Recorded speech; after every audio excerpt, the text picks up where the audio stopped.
বন্ধুরা তোমরা কেমন আছো? আশা করি তোমরা খুব ভালো আছো। আমিও খুব ভালো আছি। আজকে তোমাদের আমি নিরামিষ আলুর দম করে দেখাচ্ছি। আর এই নিরামিষ আলুর দম করার জন্য আমি কিন্তু আলু ধুয়ে কেটে রেখে দিয়েছি। দেখো বন্ধুরা, এইভাবে দুয়ার করে নিয়েছি। আর এটার মশলা কি দিচ্ছি দেখে নাও। আদা আছে, গোটা জিরের গুঁড়ো আছে, ধনে পাতা আছে, টমেটো আছে, আর ঝাল লঙ্কার গুঁড়ো, কাশ্মীরি লঙ্কার গুঁড়ো যেটা দিতে হবে এটা তো দিতেই হবে। চিনি থাকবে বন্ধুরা, নুন থাকবে। চলো বন্ধুরা এবার রেসিপিটা শুরু করা যাক। ওইদিকে আমি কড়াটা বসিয়ে দিয়েছি বন্ধুরা। দেখো কড়ার মধ্যে কিন্তু আমি তেল দিয়ে দিয়েছি। তেলটা গরম হলে আমি কিন্তু প্রথমে আলুটা কিন্তু ভেজে নেব। হালকা করে হলেও আলুটা একটু ভেজে করলে কিন্তু রান্নাটার প্রচণ্ডভাবে টেস্ট পাওয়া যাবে। আর এদিকে আমি মশলা কি বাটছি তোমরা দেখে নাও বন্ধুরা। আমি মশলা বাটবো, আদা বাটবো, টমেটো বাটবো, এই দুটোই কিন্তু আমি বাটবো। আর গোটা জিরে গুঁড়োটা আমি পরে দেবো। চলো বন্ধুরা মশলাটা বেটে নিই। আর এদিকে দেখো তেলটা গরম হচ্ছে, আমি আলুটা ভাজবো। বন্ধুরা দেখো আমি নিরামিষ আলুর দম করার জন্য আদা আর টমেটো বেটে নিচ্ছি। একটা টমেটো আমি বাটবো। আর এই যে বন্ধুরা দেখো একটা টমেটো আমি পরে দেবো। টমেটো আর ধনে পাতা পরে দেবো। মশলাটা বেটে নিই বন্ধুরা, তারপর তোমাদের দেখাচ্ছি। বন্ধুরা দেখো আলুর দম করার জন্য আমার দেখো মশলা বাটা কমপ্লিট হয়ে গেছে। এর মধ্যে কিন্তু একটা টমেটো আর আদা কিন্তু বাটা আছে। আর একটা টমেটো আমি বন্ধুরা পরে দেবো।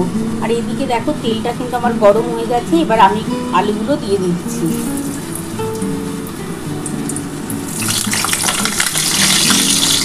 বন্ধুরা দেখো আমার কিন্তু আলুটা একটু লাল লাল করে ভেজে নিচ্ছি বন্ধুরা।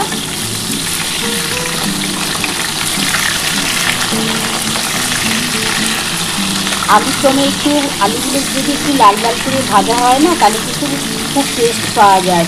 তাহলে আলুটা অল্প করে যদি ভাজা মানে কাঁচা কাঁচা থাকে, খেতেও ভালো লাগে না, দেখতেও ভালো লাগে না, খেতেও ভালো লাগে না। একটু আলুর দমে একটু আলুটা ভেজে নিতে হবে। ভাজার পর কিন্তু আমি মশলাটা দিয়ে দেবো। আমি আদা আর একটা টমেটো বেটে রেখেছিলাম, সেই মশলাটা দিয়ে দেবো। তারপরে আমি কিন্তু অল্প করে একটু চিনি দেবো, নুন দেবো, আর ঝাল লঙ্কার গুঁড়ো দেবো, একটু কাশ্মীরি লঙ্কার গুঁড়ো দেবো। লাল লাল করে ভেজে নিই বন্ধুরা দেখো। আর এই আলুর দমটা কিন্তু গরম গরম রুটি, পরোটা, লুচির সাথে চমৎকার খেতে লাগবে বন্ধুরা। তোমরা ভাতেও খেতে পারো, কিন্তু রুটি, পরোটা, লুচির সাথেই কিন্তু এই আলুর দমটা দারুণ যাবে। ঝাল ঝাল করে করবো, ঝাল ঝাল করে করলেই আলুর দমটা খেতে দারুণ লাগবে।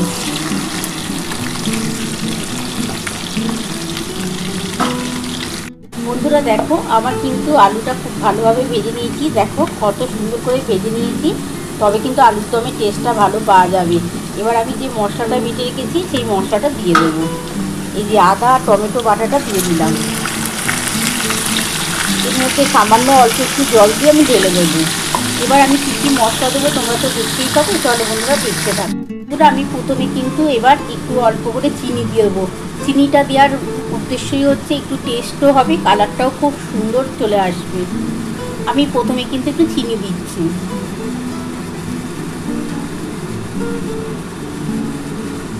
আমি অল্প করে একটু চিনি দিয়ে দিলাম। পরিমাণ মতন নুন দিচ্ছি বন্ধুরা, পরিমাণ মতন তো নুন দিয়ে দিলাম।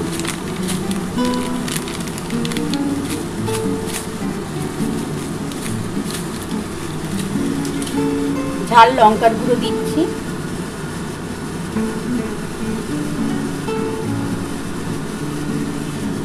আমি 2 চামচ ঝাল লঙ্কার গুঁড়ো দিচ্ছি, কারণ একটু ঝাল ঝাল করে আলুর দমটা খেতে ভালো লাগবে।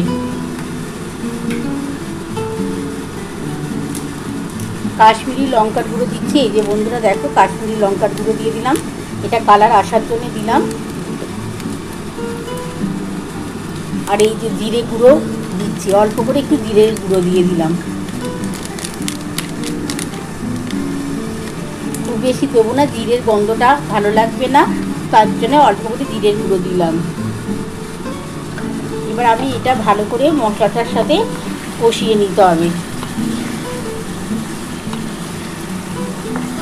আজকে কিন্তু আলুর দমে কিন্তু কোনো রকম হলুদ দেবো না। হলুদ ছাড়া আলুর দমের কালারটা কত সুন্দর আসবে তোমরা দেখতেই পাবে বন্ধুরা। দারুণ খেতে হবে কিন্তু আলুর দমটা। দেখো বন্ধুরা কত সুন্দর কালার চলে এসছে, তোমরা দেখতে পাচ্ছ। এবার যে একটা টমেটো আছে সেই টমেটোটা দিয়ে দিচ্ছি। একটা টমেটো বেটেছিলাম, একটা টমেটো এখন দিয়ে দিলাম। এবার খুব ভালো করে মশলাটা কষাতে হবে। এরকম আলুর দম দিয়ে গরম গরম লুচি, পরোটা, রুটি দারুণ লাগবে, দারুণ। আর এমনিতেই আলুর দম সবাই পছন্দ করে, তাই না বন্ধুরা? দেখো কালারটা কত সুন্দর চলে এসছে, তোমরা দেখতে পাচ্ছ? একটু ভালো করে কষাবার পর যে মশলার জলটা আছে সেই জলটা আমি দিয়ে দেবো।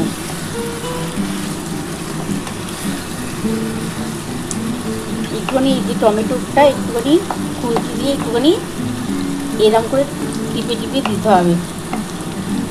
একটু থেতলে দিলে তাহলে কি ঝোলটাও গাঢ় হবে আর খেতেও টেস্ট লাগবে।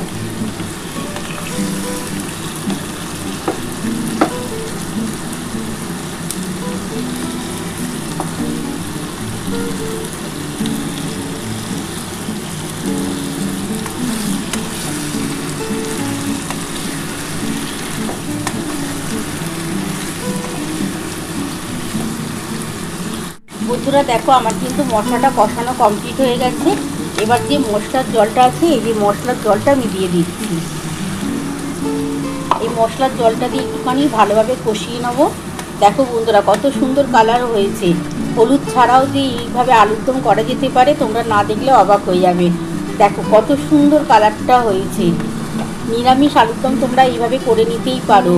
নিরামিষ দিনের জন্য কিন্তু গরম গরম লুচি পরোটার সাথে খাওয়ার জন্য একদম পারফেক্ট আলুর দম। এটা একটুখানি কষিয়ে নিয়ে তারপরে আমি আরেকটু গরম জল করে রেখেছি, গরম জল দিয়ে দেবো। ওই 1 কাপের মতো গরম জল দিয়ে আমি কিন্তু ঢাকা দিয়ে রাখবো। তারপরে আমি ধনেপাতাটা দেবো কিন্তু।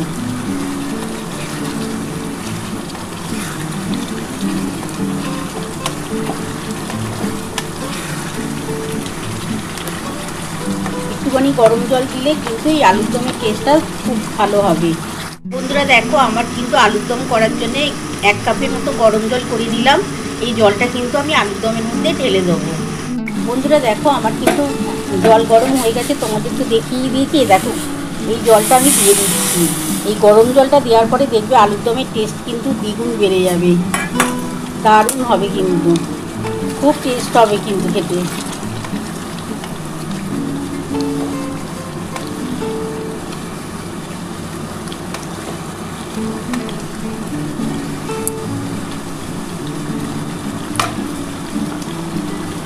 আমি কিন্তু এবার ঢাকাটা দিয়ে দিচ্ছি।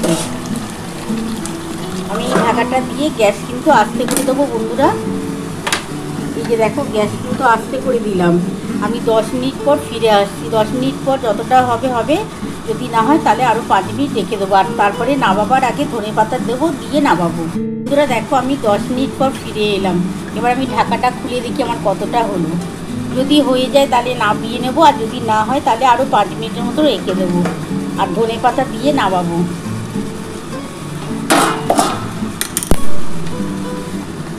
দেখো বন্ধুরা কালারটা কিন্তু ভীষণ সুন্দর হয়েছে, দেখতে পাচ্ছ? ভীষণ সুন্দর, ভীষণ সুন্দর। একটুখানি আলুটা ভেঙে দেখি, যদি না হয় তাহলে আরও 5 মিনিট রেখে দেবো। বন্ধুরা দেখো আমি কিন্তু আলুর দমের মধ্যে এবার ধনেপাতাটা দিয়ে দিয়েছি। এবার এই ধনেপাতাটা দিয়ে একটু ফুটিয়ে নেবো। আর গ্যাস কিন্তু আসতেই আছে বন্ধুরা, গ্যাসটাকে একটু জোরে করে দিলাম। একটুখানি ফুটে গেলে আমি নামিয়ে নিচ্ছি, নামিয়ে তোমাদের দেখাচ্ছি। বন্ধুরা দেখো আমার কিন্তু নিরামিষ আলুর দম নামানো হয়ে গেছে। কেমন হয়েছে বন্ধুরা? কালারটা কিন্তু ভীষণ সুন্দর হয়েছে, তাই না বন্ধুরা? তোমরা কিন্তু এরকম নিরামিষ আলুর দম কিন্তু লুচি, পরোটা, রুটির সাথে খেতে পারো, দারুণ লাগবে খেতে কিন্তু। তোমাদের যদি আমার এই রেসিপি ভালো লেগে থাকে প্লিজ একটা লাইক, সাবস্ক্রাইব করতে ভুলো না। আর কমেন্ট বক্সে অবশ্যই জানিও কেমন হয়েছে। তাহলে এরকম আরও নতুন নতুন রেসিপি নিয়ে তোমাদের সামনে হাজির হব। Thank you.